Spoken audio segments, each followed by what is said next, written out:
Siap, Ustaz. Assalamualaikum warahmatullahi wabarakatuh.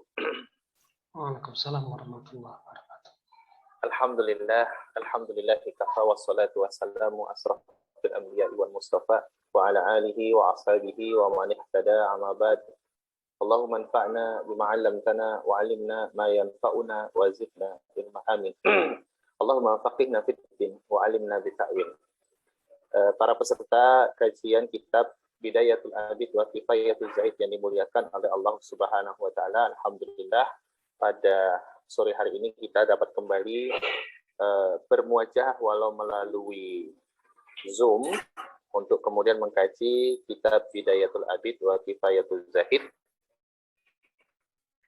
yang merupakan salah satu matan dari merambung kajian kita dengan memulai membacakan basmalah. Bismillahirrahmanirrahim.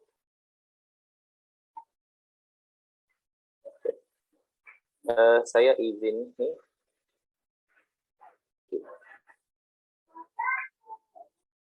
Baik. Qala musannifu fi hadhil kitab wa nafa'ana bihi wa bi ulumihi fid dharain amin. Wa furutuhu sittatun. Fardu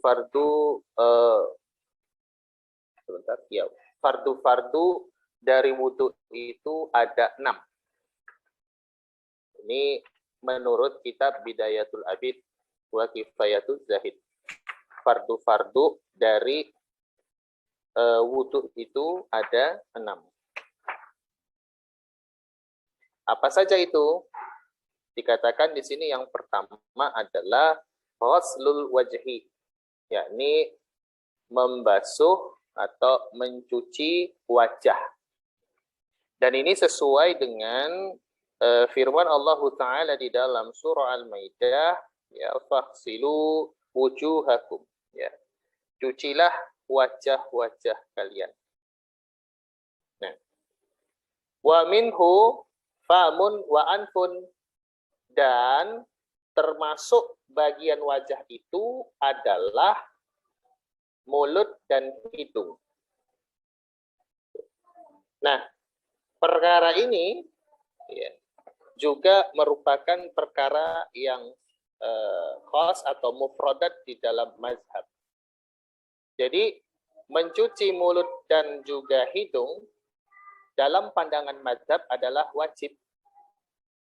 Artinya, jika seseorang itu hanya membasuh atau mencuci wajahnya saja, tanpa kemudian ya berkumur-kumur mulutnya atau kemudian melakukan istinsya wal istinsyar pada hidungnya, maka wudunya tidak sah.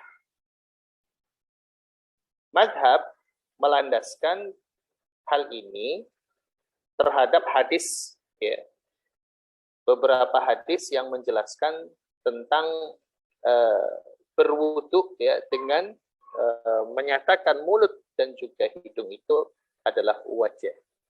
Ya, seperti beberapa hadis ya, yang marfu dikatakan idza tawadda'ta famatnit, apabila engkau berwudu berkumurlah, maka berkumurlah. Atau dalam hadis yang lain dikatakan idza tawaddaa ahadukum falyuj'al fi anfihi ma'an thumma liyastanfir. Apabila salah seorang dari kalian berwudu, maka masukkanlah air ke dalam hidungnya itu dan kemudian buanglah. Nah, ini adalah pandangan madhab, ya. Ini adalah mufradatnya madhab. Jadi ya, dalam pandangan mazhab Hambali, ketika seseorang itu berwudu, saat dia membasuh wajahnya, bersamaan pula dia juga harus mencuci, berkumur, dan mencuci hidungnya. Kalau tidak dilakukan, maka tidaklah sah wudunya.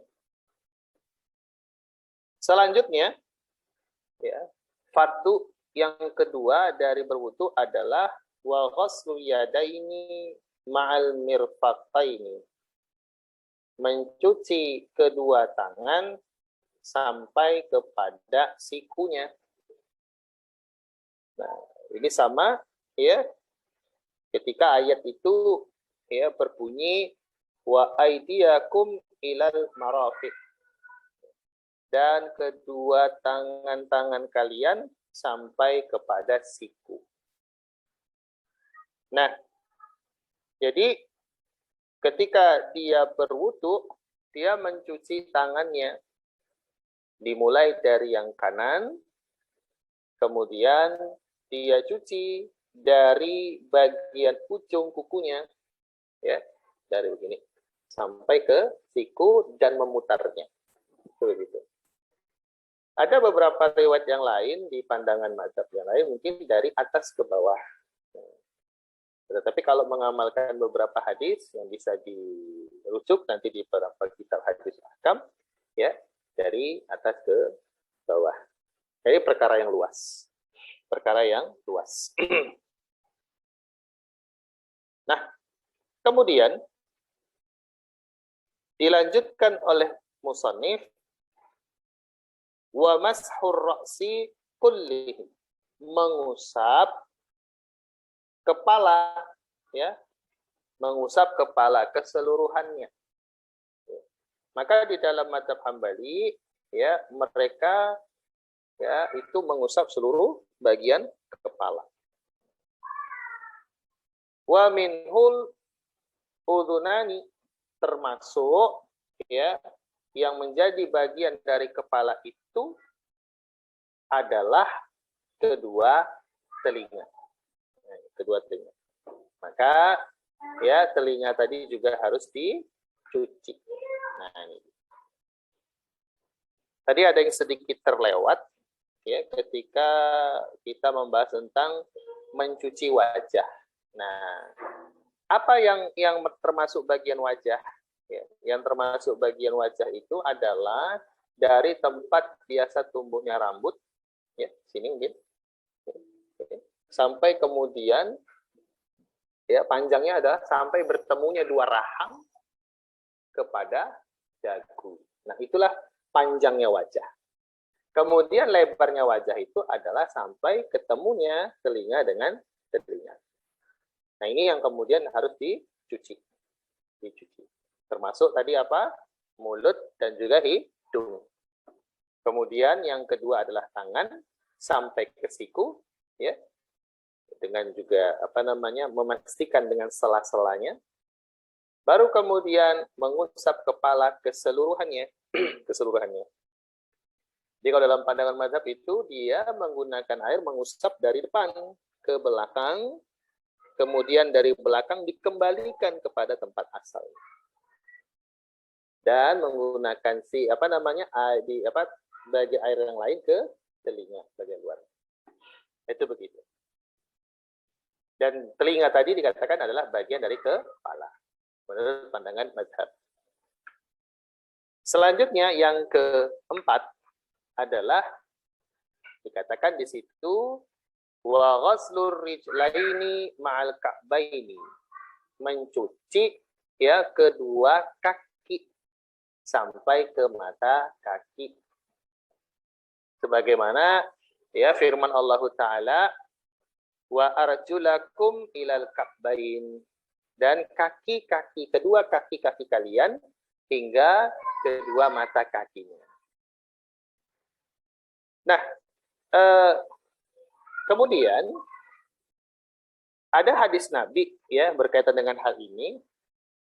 Ketika hadis itu ya berbunyi tsumma ghassala rijlahul yumna hatta asyra'a fil saqi. Kemudian mencuci kakinya yang sebelah kanan hingga sampai batas ya as-saq itu tulang kering atau betis. Nah, sampai ke betis. Nah, ini adalah hadis riwayat Muslim. Maka hadis ini berbicara tentang sifatul wudu Nabi, tata cara dan kaifiatnya wudu Nabi, yang Nabi ketika mencuci kaki beliau mencuci sampai ke batas betisnya. Nah, maka sebahagian ulama madzhab mengatakan ya wahadi bayanu li mujmali ayah.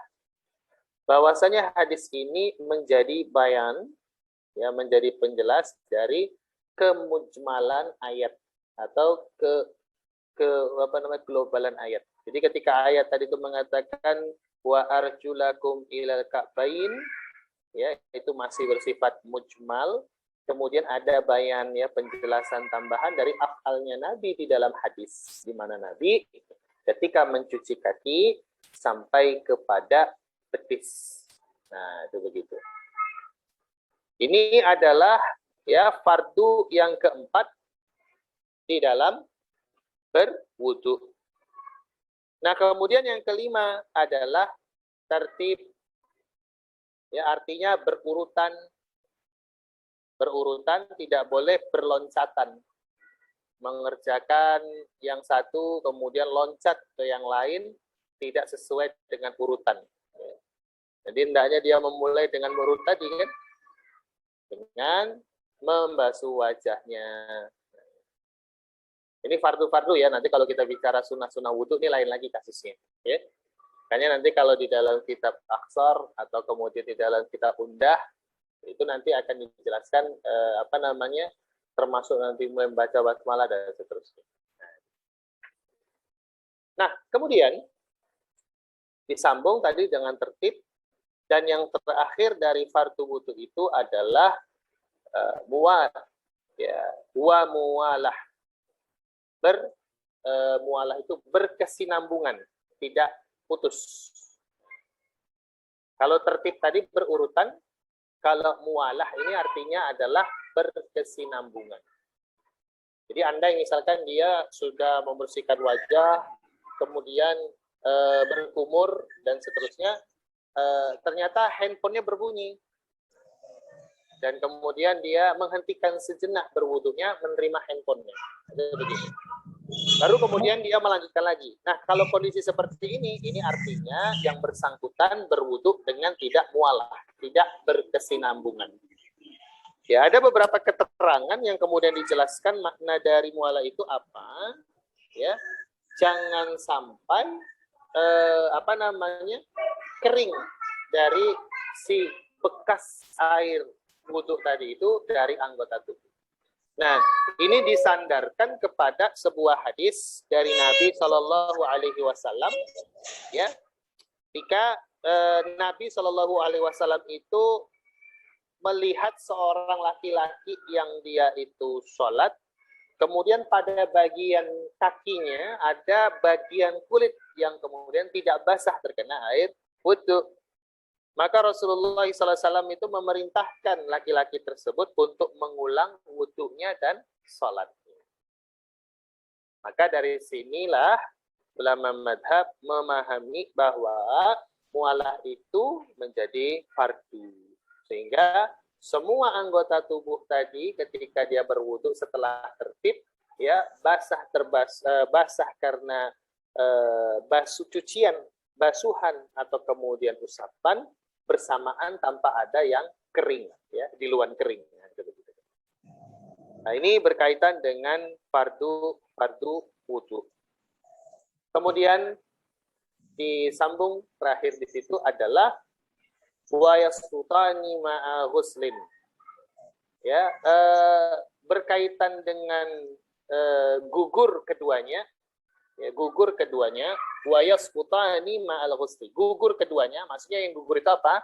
Tertib dan mualah ini gugur ya ketika apa? Ketika mandi. Ya, maksudnya ketika mandi janabah. Jadi tertib dan mualah ini ya tidak berlaku ketika mandi. Nah, itu begitu. Adapun dalam perkara wudu harus. Allahu a'lam bishawab. Selesai perkara pasal mengenai yang kemarin kita bahas itu mengenai wudu. Nah, sekarang kita memasuki pasal baru. Ya, kita memasuki pasal baru. Di situ dikatakan yajuzul mashu ala khuffaini wa nahwihima. Dibolehkan mengusap khuf, ya, dibolehkan mengusap kedua khuf dan ya sejenisnya, ya sejenis dengan keduanya. Nah, ini termasuk perkara rukhsah, perkara keringanan ya bagi kaum muslimin. Nah, dinukilkan dari Imam Ahmad bin Hanbal, beliau mengatakan laisa fi qalbi min mashi syai'un fihi arba'una haditsan an Rasulillah sallallahu alaihi wasallam. Jadi beliau mengatakan tidak ada keraguan ya bagi hati beliau untuk mengamalkan rukhsah ini karena beliau berkata setidaknya ada 40 hadis dari Nabi sallallahu alaihi wasallam yang menceritakan tentang khuf. Maka perkara ini kemudian bukanlah perkara yang asing ya. Justru perkara ini adalah perkara yang masyru', yang disyariatkan. Kemudian sisi lain ya bisa kita lihat ada salah satu madhab yang kemudian menganggap rukhsah dari khuf ini tidak ada, yaitu madhab Zaidiyah. Jadi madhab Zaidiyah ini adalah madhab fikih dari kalangan Syiah yang mereka itu secara fikih memiliki kedekatan dengan madhab Hanafi. Secara fikih memiliki kedekatan pada madhab Hanafi, hanya menyelisih ada setidaknya itu tiga pandangan fikih. Yang pertama mengenai khuf ini, bahwasanya mereka mengatakan tidak ada rukhsah dalam bentuk khuf, ya, kebolehan mengusap khuf. Kemudian yang kedua mereka mengingkari ya kebolehan memakan sembelihan ahlu kitab. Dan yang ketiga mereka juga mengingkari kebolehan menikahi wanita ahlu kitab yang muhsan. Nah, ini fikihnya Zaidiyah. Jadi para fuqaha Sunni mengatakan bahwa fikih mereka ini dekat dengan dekat dengan Hanafiyah. Nah, itu nanti bisa dirujuk misalkan di dalam muqaddimah ya, pembukaan di awal-awal kitab karangan Profesor Dr. Wahbah Az-Zuhaili, ya, kitab Fiqhul Islam wa Adilatuh. Nah, dan mazhab ini juga sebahagian kecil sekarang masih eksis di Yaman dan bahkan dikaji di Al-Azhar. Jadi di Al-Azhar itu ada kurang lebih 8 mazhab yang dikaji. 4 Sunni, mazhab Abu Hanifah, Imam Abu Hanifah, mazhabnya Imam Malik, mazhabnya Imam Syafi'i, mazhabnya Imam Ahmad, 2 mazhab dari kalangan Syiah, Ja'fari dan Zaidi, kemudian 1 mazhab dari kalangan Khawarij yang masih eksis, yaitu mazhab Ibadiyah di Oman, yaitu dikaji juga di Al-Azhar, dan 1 lagi itu ada mazhabnya Ibnu Hazm, ya, mazhab Zahiri. Jadi 8 mazhab ini dikaji di Al-Azhar. Baik, itu sedikit informasi tambahan saja. Nah, di sini dikatakan ya artinya boleh mengusap kedua khuf. Nah, sekarang apa khuf itu? Nah, jadi para ulama mengatakan khuf itu adalah mayul basufil rid minal jildi. Adalah apa yang dipakai oleh kaki dan dia terbuat dari kulit. Nah, jadi dia itu adalah kalau dibilang sepatu bukan sepatu, khuf itu. Jadi kalau para peserta itu pernah melihat dulu mungkin kita pernah menonton film film 1001 Malam, ada cerita Aladin, nah kira-kira begitu. Nah, yang dipakai di kaki mereka itu sepatu yang terbuat dari kulit yang berbentuk unik itu, nah itu seperti itu khuf ya. Nah, dia terbuat dari kulit. Atau kalau kita ingin menggambarkannya seperti sepatu bot, ya, sepatu bot yang biasa dipakai, tapi sepatu botnya perempuan yang tidak sampai ke lutut. Nah, dia cuma sampai menutup mata kaki saja, yang biasa kita lihat di pajak atau di pasar. Nah, jadi khuf itu seperti itu. dia menutupi bagian kaki bawah sampai ke mata kaki dan terbuat dari kulit. Nah, terbuat dari kulit. Itu khuf.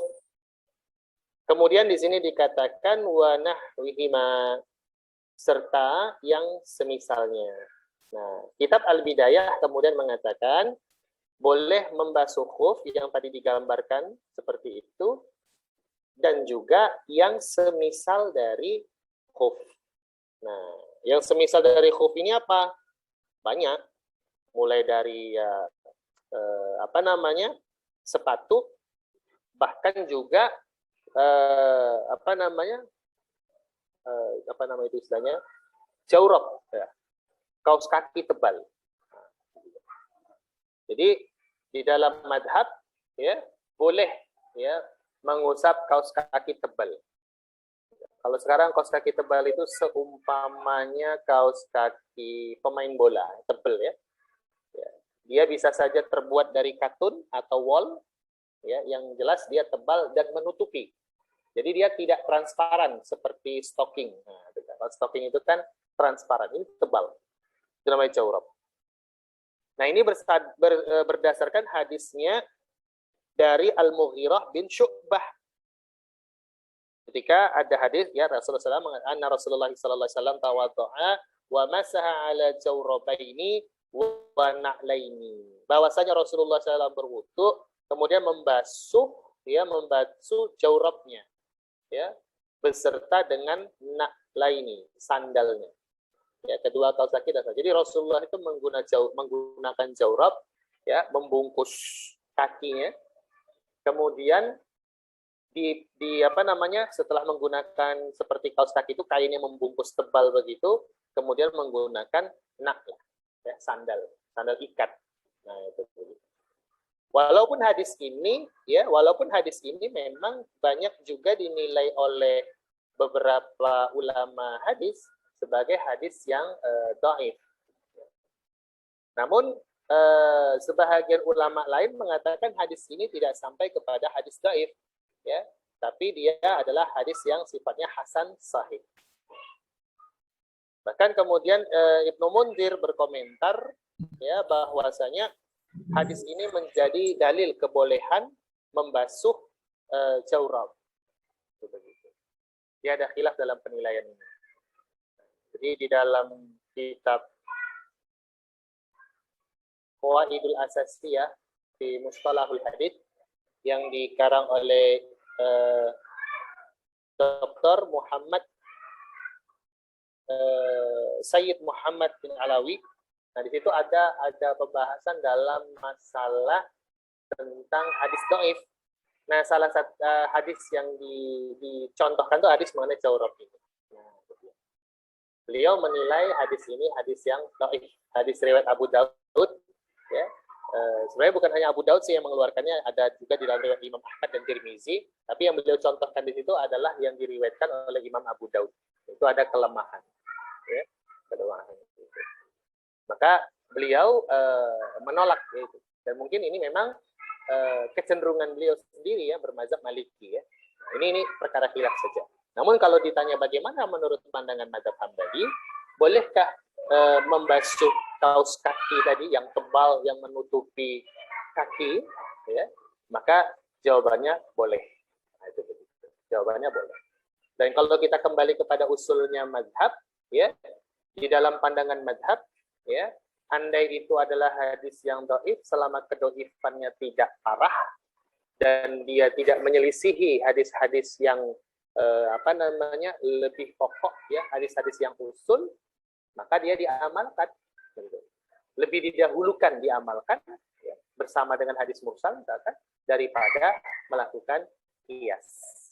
Nah, itu nanti ada di dalam kajian-kajian usul fikih mazhab Hambali. Baik, kembali ke dalam kitab Bidayatul ini ya, di situ dikatakan bahwasanya dibolehkan membasuh kedua khuf dan yang semisalnya. Selanjutnya beliau mengatakan ya bahwa kebolehan itu bisab'ati syurutin, ya, punya 7 syarat. Nah, jadi membasuh khuf itu ada 7 syaratnya dalam pandangan kitab Bidayatul Abid ini. Apa syarat yang pertama? Beliau mengatakan lubsuhuma ba'da kamali taharatin bima'in, bahwa penggunaan atau pemakaian kedua khuf tadi, ya, sebelum memakai atau sebelum menggunakan kedua khuf tadi telah sempurna, ya, bersuci menggunakan air. Jadi sebelum orang itu menggunakan khuf, dia telah berwudu secara sempurna. Ya, berarti sampai kakinya juga sudah dicuci. Nah, itu syarat yang pertama. Jadi menggunakan khuf dalam kondisi telah sempurna dalam bersuci. Ya. Menggunakan khuf dalam kondisi telah sempurna bersuci. Kedua, dikatakan oleh musannif adalah wasatruhuma limahalli fardin. Khuf tadi itu, ya, telah menutupi tempat yang wajib. Maksudnya apa menutupi tempat yang wajib itu? Adalah tempat yang memang wajib dibasuh.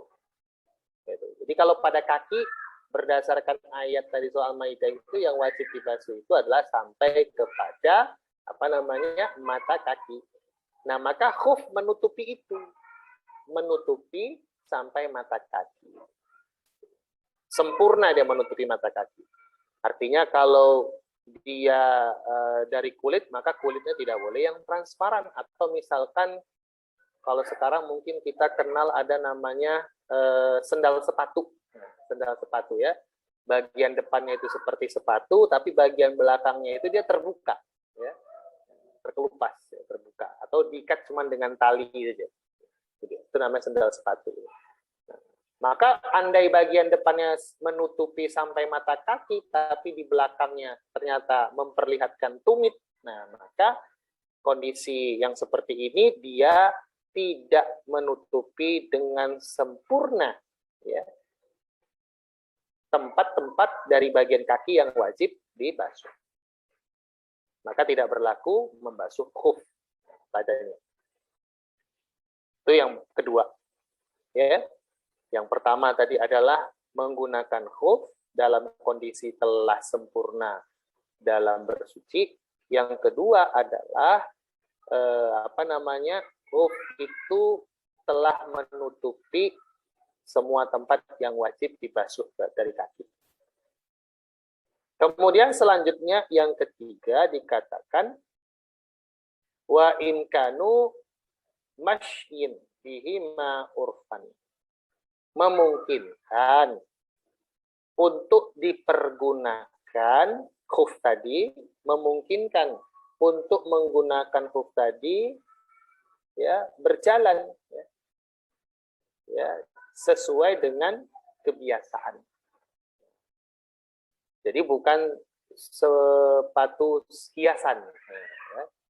Jadi bukan hiasan, tapi memang khufnya itu bisa dipakai untuk beraktivitas, untuk berjalan, untuk melakukan safar, ya, dipijakkan ke tanah dan seterusnya. Ya sebagaimana khuf, ya, khuf. Jadi bukan sekedar hiasan. Ini syarat ketiga. Syarat selanjutnya yang keempat, wasubutuhuma binafsihima. Si khufnya tadi kuat, ya, kokoh bahannya. Nah, jadi bahannya itu bahan yang kokoh.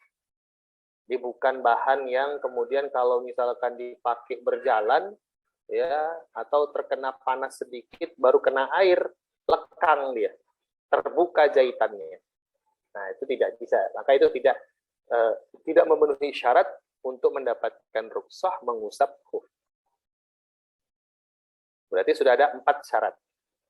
Yang kelima, wa ibahatuhuma, si khufnya ini tadi ya merupakan khuf yang mubah. Jadi tidak dibenarkan kalau khufnya itu dipakai dari hasil curian, rampok. Nah, itu tidak boleh. Gosok, itu tidak boleh. Harus milik sendiri sehingga mubah dimanfaatkan.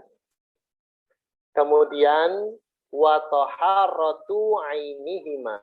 Khufnya tadi itu suci. Ya, suci apanya? Zatnya. Tadi kan dikatakan khuf itu apa? Ya, sesuatu yang digunakan untuk menutupi kaki terbuat dari kulit. Kan begitu. Nah, maka kalau misalkan khuf ini terbuat dari kulit babi misalkan, atau terbuat dari kulit anjing yang diketahui itu haram, maka tidak boleh, ya, tidak dibenarkan mendapatkan rukhsah untuk melakukan mashul khuf. Ya, karena ada kaidah di dalam ayat mengatakan la yastabihu rukhsah bimaksiyatihi. Tidak ada kebolehan rukhsah pada kemaksiatan. Nah, berarti sudah 6 syarat. Yang pertama, bahwasanya khuf itu dipakai dalam kondisi telah sempurna bersuci. Kedua, khuf yang dipakai itu menutupi area atau tempat-tempat yang wajib dibasuh, yang wajib dicuci dari kaki. Kemudian yang ketiga, khuf tadi itu memungkinkan digunakan untuk beraktivitas berjalan. Kemudian keempat, khuf tadi terbuat dari bahan yang kokoh, yang kuat. Kemudian khuf tadi merupakan khuf yang mubah. Selanjutnya khuf itu adalah terbuat dari bahan yang suci. Terakhir syarat yang ketujuh dikatakan, ya, syarat yang ketujuh dikatakan wa adamu wasfihimal basarah, ya, dia itu tidak memiliki sifat yang transparan, tidak memiliki sifat yang transparan. Jadi khufnya itu tidak terawang, begitu, ya, dia harus tertutup. Ini sama sebenarnya kayak tadi ya, yang menutupi tadi. Kalau tadi kita lihat itu tadi ada syarat yang mengatakan bahwa syatruhuma li mahallil fardina. Itu sama sebenarnya, cuma ditegesin kembali. Ya, dia tidak terbuat dari bahan yang transparan, ya, artinya bahan yang tipis, ya. Misalkan terbuat dari kulit juga, cuman kulitnya mungkin direndam dengan mekanisme kimiawi khusus misalkan, sehingga mengelupas beberapa lapisan-lapisan, ya, dikasih zat tertentu sehingga menjadi kuat tapi transparan. Nah, itu seperti warna kulit misalkan begitu, warna kulit manusia. Nah, ini berarti tidak memenuhi syarat. Nah, inilah ya yang menjadi 7 syarat, ya, untuk bisa mendapatkan rukhsah berupa al-mashu ala khuffain.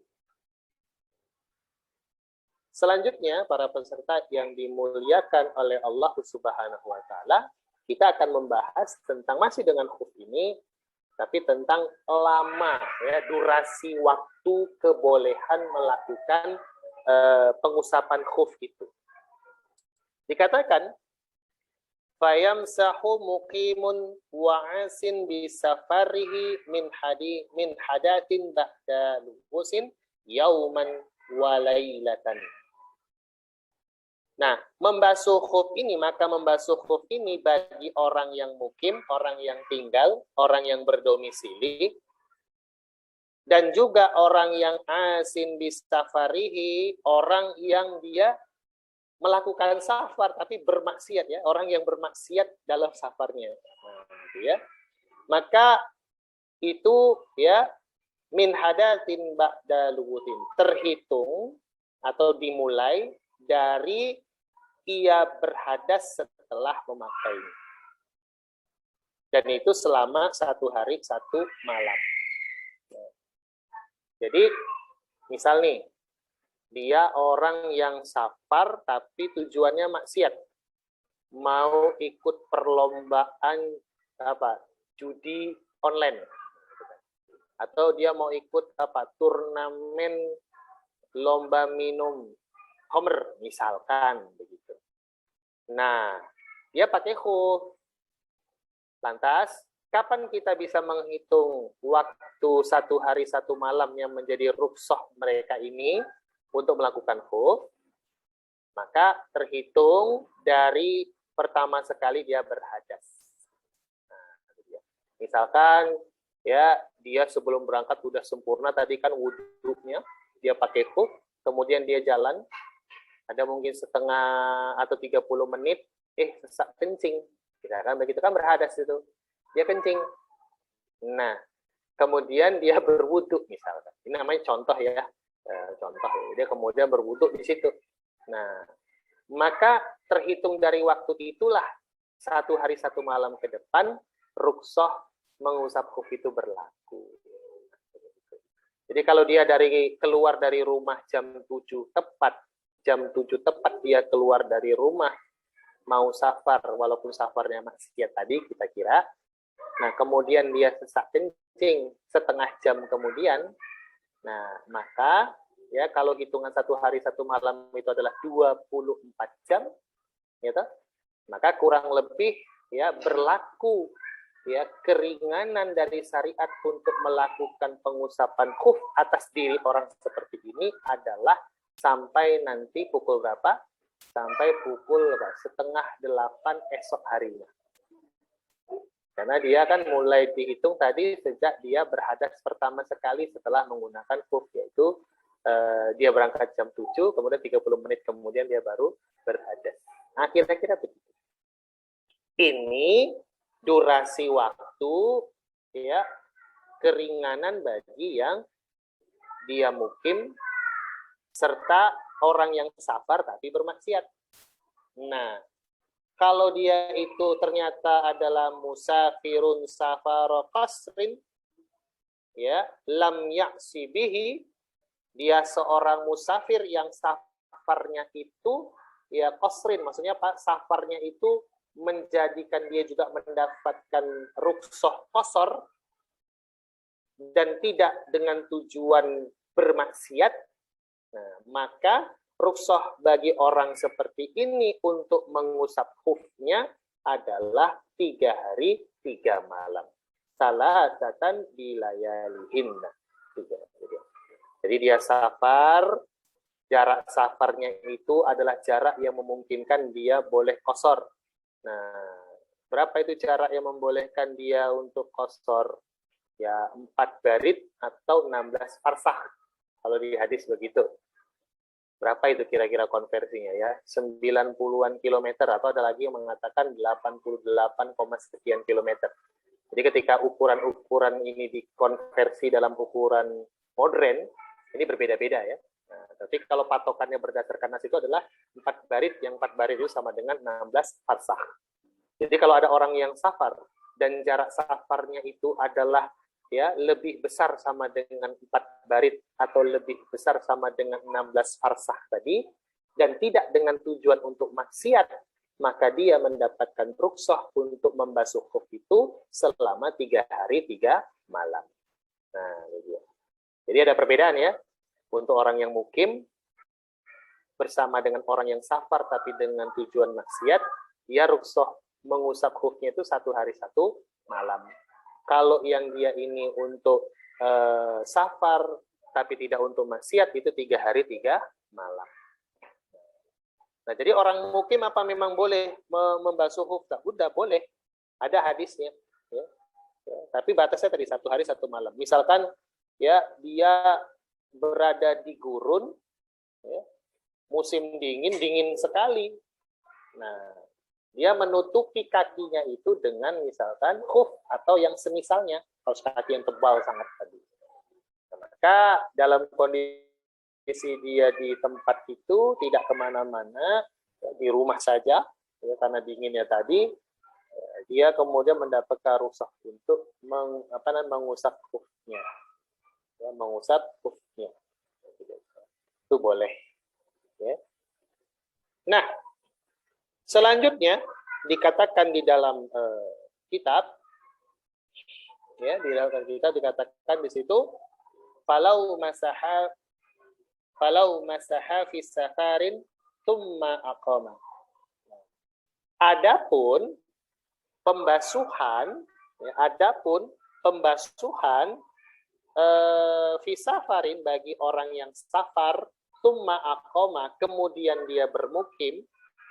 Nah, jadi ini kondisinya begini nih. Orang yang melakukan safar mungkin jarak tempuh perjalanan 6 hari, 6 hari 5 malam. Pada hari kedua, dia istirahat sebentar di sebuah tempat. Maka dikatakan safar kemudian mukim. Ya, mukim sejenak. Au fi hadorin tuma safaro, atau ya dikatakan ya orang yang mukim kemudian safar. Au syakka fil ibtida'il masjid, atau orang yang ragu kapan dia memulai pengusapan. Nah, maka lam yazid ala mashi muqimin. Durasi waktu kebolehan mereka, 3 orang seperti ini, orang yang safar kemudian mukim, lalu lanjut kemudian safarnya lagi, atau kemudian orang yang dia hadir, ya, mukim kemudian safar tiba-tiba gitu misalkan begitu, atau kemudian orang yang ragu dengan kapan dia memulai pengusapan khufnya yang pertama sekali itu, maka mereka disamakan durasi waktu keringanan untuk mengusap khufnya adalah ya lam yazid ala mashi muqimin, tidak melebihi pengusapan khufnya orang yang mukim. Berapa itu yang di atas tadi disebutkan? 1 hari 1 malam. Selanjutnya, mudah-mudahan pasal ini bisa habis, kita habiskan. Nah, wa yajuzul mashu ala jabiratin in kana wada'aha ala taharatin. Dibolehkan juga mengusap apa? Jabirah. Jabirah ini seperti perban atau gips ya. Kalau misalnya kita patah tulang ya, kita dikasih sejenis kayu atau kemudian dibalut ya, dipakai perban atau pakai gips dari semen ya. In kana wada'aha ala taharatin ya. Jadi boleh mengusap gips seperti itu jabirah jika memakai jabirah tadi dalam keadaan suci. Jadi sebelum gipsnya dipakai, dia sudah bersuci dulu. Ya, bersuci dulu. Kemudian gipsnya dipakai. Maka kalau dalam kondisi seperti ini, ya dia boleh membasuh jabirahnya ketika berwudu. Durasi waktunya gimana? Sama kayak yang tadi. Sama di waktu durasinya itu disamakan dengan seperti membasuh khuf. Ya. Dan itu ada di dalam hadis. Nah, walam tujawiz qadral hajati. Ya, jika dan tidak melampaui batas kadar kebutuhannya. Nah, jadi tidak lebar gipsnya. Ya misalkan begini, yang patah itu misalkan pergelangan tangan. Nah, biasa kan yang di gips itu dari tangan sini sampai ke sini ya. Nah, kayak gitulah mungkin kira-kira begitu. Nah, jadi jangan sampai gipsnya dibuat sampai ke sini semua. Nah, itu. Sementara yang patah di sini tapi di gipsnya sampai semua. Nah, kalau begitu kondisinya, ya syarat yang kedua ini, yang pertama tadi sebelum gips dipakai dia harus sempurna wudunya, ya bersucinya. Kemudian ya daerah yang di gips atau yang diperban itu tidak boleh melebihi dari kebutuhannya. Maka 2 syarat ini jika terpenuhi, bolehlah dia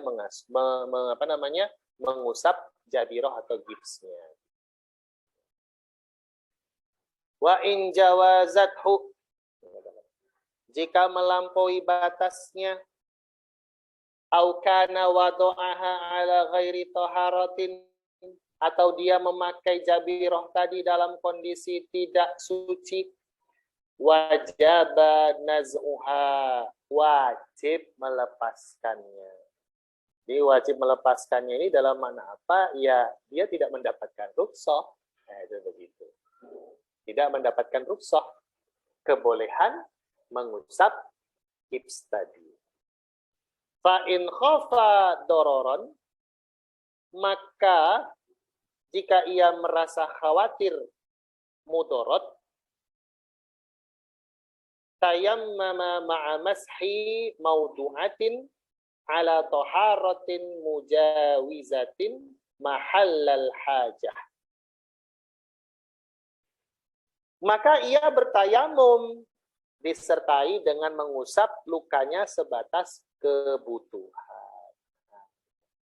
Jadi kalau tadi orang yang terluka ternyata dia mau pakai gips tidak bersuci, atau gips atau perbannya itu melebihi batas kebutuhannya, nah tadi dikatakan di dalam kitab harus dibuka karena dia nggak mendapatkan rukhsah nanti. Nah kalau dibuka ya dicopot itu bisa menyebabkan doror, ya doror ya, dalam ghalabatuz zon, dugaan kuat akan menyebabkan doror, tangannya yang tadi patah itu makin tak tersambung tulangnya, berbahaya dan segala macam. Maka dalam kondisi seperti ini ya dia tidak perlu berwudu dengan mengambil rukhsah membasuh tadi, cukup menggantinya dengan tayamum. Nah, karena tayamum tadi dibolehkan ya karena salah satu sebabnya adalah dia tidak bisa menggunakan air karena adanya doror. Nanti bab tayamum akan dijelaskan lebih jauh tentang hal ini. Jadi begitu. Dan kemudian dikatakan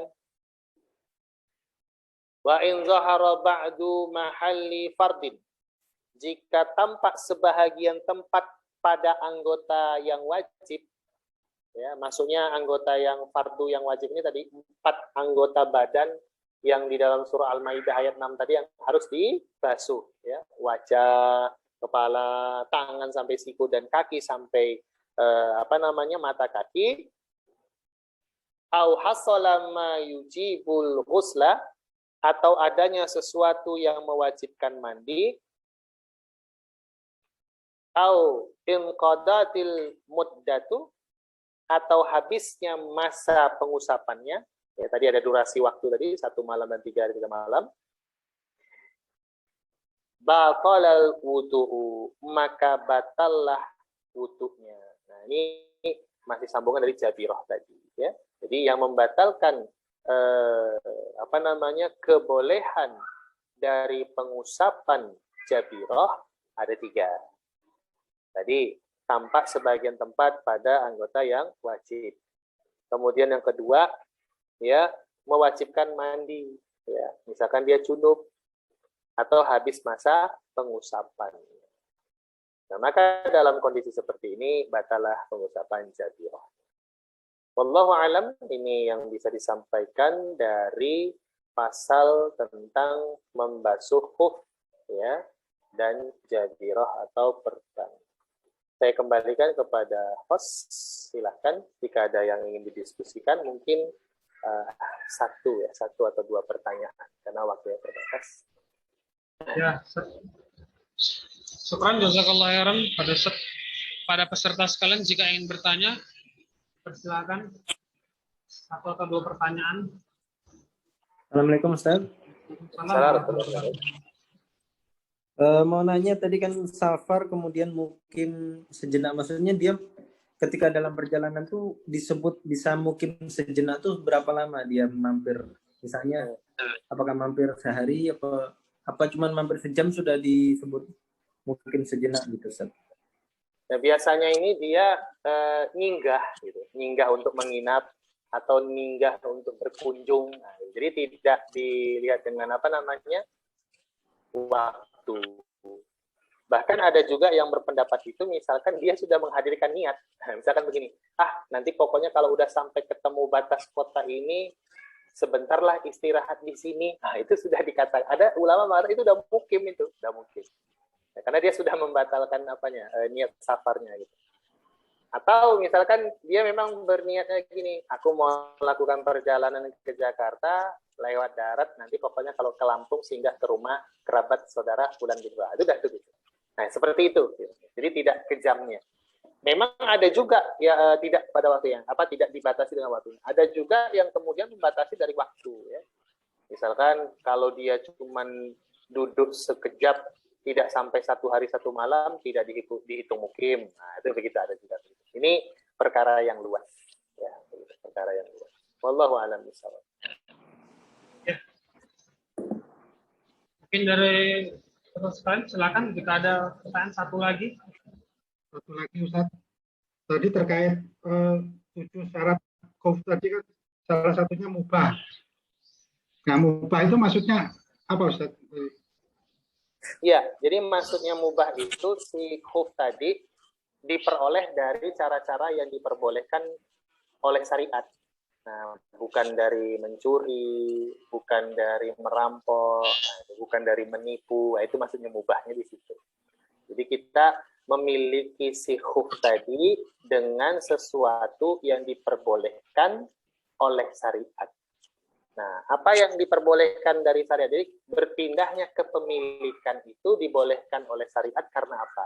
Karena sebab jual beli, karena sebab hadiah, karena sebab apa lagi? Warisan mungkin. Nah, jadi khuf itu kan resmi ya. Dibolehkan secara syariat menjadi milik kita dan dimanfaatkan, halal dimanfaatkan. Nah, kalau ternyata kita memiliki khuf itu dengan cara yang tidak dibolehkan oleh syariat, dengan cara menipu, dengan cara mencuri, dengan cara merampok dan seterusnya. Nah, ini yang kemudian dikatakan tidak mubah. Nah, itu. Wallahu a'lam bishawab.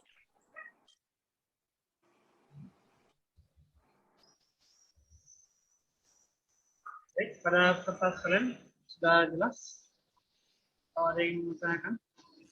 Nah, waktu sudah mendekati maghrib di sini. Baik, mungkin itu dulu yang bisa disampaikan. Kurang dan lebih saya mohon maaf. Semoga Allah mengampuni saya. Dan mudah-mudahan kita bisa istiqomah sampai menyelesaikan kajian ini. Kita tutup pertemuan kita. Barakallahu fikum wa hidayatukum. Nahtatimu dirasatina bisyiratil hamdalah. Wa kifatul majlis. Subhanakallahu bihamdika. Baik. Assalamualaikum warahmatullahi wabarakatuh. Waalaikumsalam warahmatullahi wabarakatuh. Saya izin live. Assalamualaikum. Salam. Waalaikumsalam warahmatullahi wabarakatuh.